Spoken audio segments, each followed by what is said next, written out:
Hello everyone, Fanta here. You're watching Fantavision, and today I'm discussing quite possibly the weirdest and dumbest console ever created. I don't know, that's kind of judgmental. I know that's kind of mean up front. Very abrasive opinion immediately. But the thing is these little cutesy consoles, they come and go. These new ideas. I love new ideas. I really do. I love unique products. This is a unique product if I've ever seen one. But it looks like some art student decided to make a console exclusively for hipsters. And Eric always asks, what is a hipster? And I just got to point to anybody playing this game. Anybody playing this game system is a hipster. Look at this damn thing. Just every bit of design with this system looks like artsy fartsy in mind. It doesn't look like gameplay was thought of. It doesn't look like comfort was really thought of. It looks like an art project. It looks like a piece of art. And that's like a compliment in one way. It looks like an art thing, but it's also a huge negative because I don't want to play an art project. I want to play a well-designed system. Look at the speaker is on one side, the screen is a little bit to the left. There's that random button up there. There's like this weird spinny thing. It's got gimmicks built in already. The damn spinny thing you use in games. It's just, what are you doing? So between the weird design choices and, it just doesn't look like it's comfortable to hold. It's really thin. It's got really sharp edges to it. They're not rounded. And, it's just overall. And they called it the Playdate for some reason. They're being made in Malaysia. The games are in black and white for some reason. Why are the games in black and white? I'm sure an LED or LCD screen would be cost effective to put in this thing. It's $150 for this little handheld system. And you can only play games that are made for this system. And it comes with 12 of the season 1 games. So you have to start paying for seasons of games. I don't like season passes for games on the consoles right now where you get the DLC and you're paying for something you don't know what it is. You don't know if it's going to be good, and that's the problem with these season passes, and that's what's going to be a problem with this game. It has this season pass built in to its mainline games, and that's a huge issue. Who knows if any of these games are going to be good? I know I'm noticing that there are definitely some names associated with this. There's some real names. The person that helped create Katamari Damacy is making a game for this. But he's known for making quirky, weird-ass games, and they're fun for a bit, but I just don't see this system being a full-fledged console. I just don't. It's such a weird idea. They also have the Bennett Foddy Presents Zipper. I think Bennett Foddy is the guy that made the one that looks like Putin in a cauldron, and he's got like a hammer, and he has to climb stuff. Anyway, there's just so many weird things that are going on with this system. You look at the internals, everything is just to the left a bit. It's just an art project gone awry. And look at this. Look at this right here. This looks like, Zip City looks like one of those old games that you got for free with like a Happy Meal at Burger King. I remember there were a ton of different games that were being given out, either at McDonald's or Burger King. And we all were playing them for a bit, and then we all stopped caring because it was still garbage. It was just this fun little distraction for a tiny bit, and then you throw it away and you move on, go back to playing your DS. This is, it does not look like a high-quality game. This does not look like $150. That's why I started off so negative. This is $150. That's ridiculous. That is an insane price tag for what you're offering here. I would happily spend $150 if it was like an emulator system and it had a high quality screen, if the buttons were great, if it worked with, Game Boy Advance, bunch of stuff like that. In fact, they do have systems like that, and I think they're actually cheaper than $150. And they have a full color screen and save states, and you can put a bunch of games on it, and you can put in your own storage. This is a black and white screen that looks like the same quality as something you'd get out of a Happy Meal. I don't understand. Who is this for? That's the first thing I thought of. Who was asking for this kind of console? I just don't get it. I really don't. I don't know who this is for. It's just shocking to me that this exists. I mean, they've got GIFs of people just cranking the system. Is that supposed to sell it for me? People cranking it? It would be great for fishing games.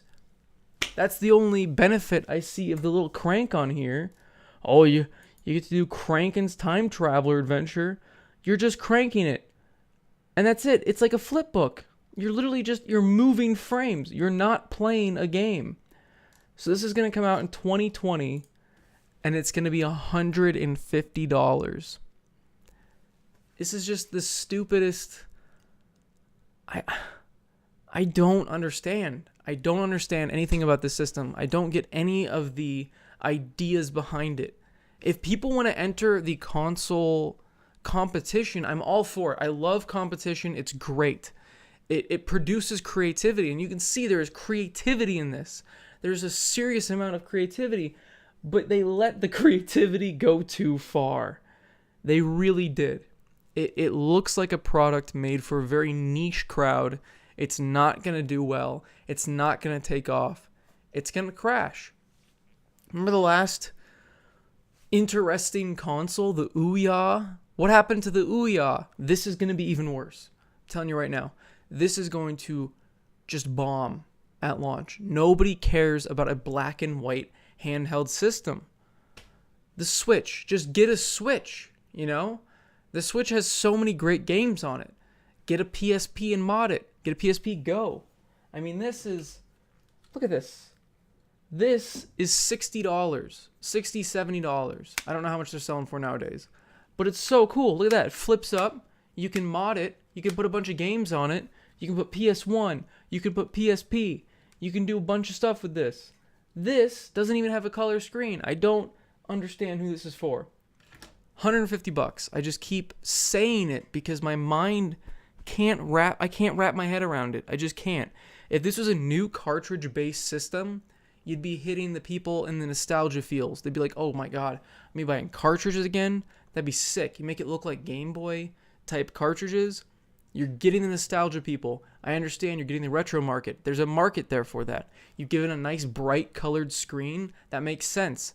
Or you could do the Switch route where you've got like an SD card in it, but it still looks like a cartridge. Then you're getting the nostalgia, but you're getting the added benefit of more storage, so you can have better, nicer looking games. And if you have really decent hardware in it, you're selling it for $150. Let's keep that price tag. So if you're selling it for $150, which is, by the way, $50 more, you could get an Xbox One, just letting you know, or a PS4 because it's constantly on sale for $200. So let's say they keep that $150 price tag. You can put in some serious hardware in there. You can have an interesting idea behind it and have an actual market and have something that maybe people would enjoy playing. I just don't see people wanting to buy a crank-based, gimmicky console that you have to buy seasons worth of games for. Like, it doesn't make any sense to me. It seems to be digital only.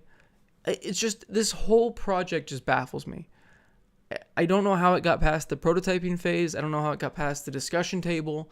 Maybe in the comments, let me know if this is like the console you've been waiting for. Let me know. Am I crazy here? Is this what you've been waiting for? The Playdate? What's up with the name, by the way? Is this for children? No, it doesn't look like it's marketed towards children because the games are very artsy as well. They're not what a kid would want to play. They're not like Mario where you're just jumping on stuff. Speaking of the Ouya, it's finally dying. I didn't even know Razer bought the Ouya. Apparently Razer has been owned, like they own the Ouya, but they're shutting down all the services. It's showing that the digital only age is not a good idea, because you can no longer access the store and you have to actually contact the developers of certain games that are checking validation online every single time you play it. So any of these check online validated games, the developers are going to have to go through patch, Make it so they don't have to do that check anymore. Otherwise, you just can't play your games. You're going to lose access to your purchases. You're going to lose access to your account. It's all getting shut down. And that's the problem with the digital age. That's the problem in this thing. It's just dumb. It's really dumb. Weekly titles. Featuring hand crank controls, weekly titles. It does not have a market. It doesn't make sense. Nobody was asking for a black and white console that has a crank on the side. In my opinion, people are asking for consoles that are less gimmicky. People are sick of the gimmicks. They don't want more motion controls. They don't want more IR sensors. They don't want more gyro controls. They don't want more of these just stupid things. Just give us a quality game experience. Unless for some reason this crank produces the most exciting, fun games in the market. It's just stupid. It's just a dumb idea. I don't get it. I don't get any of the design choices here. The D-pad doesn't look good. The buttons don't look good. The console does not look comfortable to hold. It is not ergonomic. It looks like you're just holding an old school iPhone that has the sharp images or sharp edges. Seems like a dumb idea. Don't understand it. Let me know if you guys think the Playdate is just the console you've been waiting for. Maybe I'm crazy here. But I feel like the only crazy people in this scenario are the people who designed it. It just does not make sense to me. I don't get it. I don't get it, guys. Thanks for watching, and as always, have a fantastic day.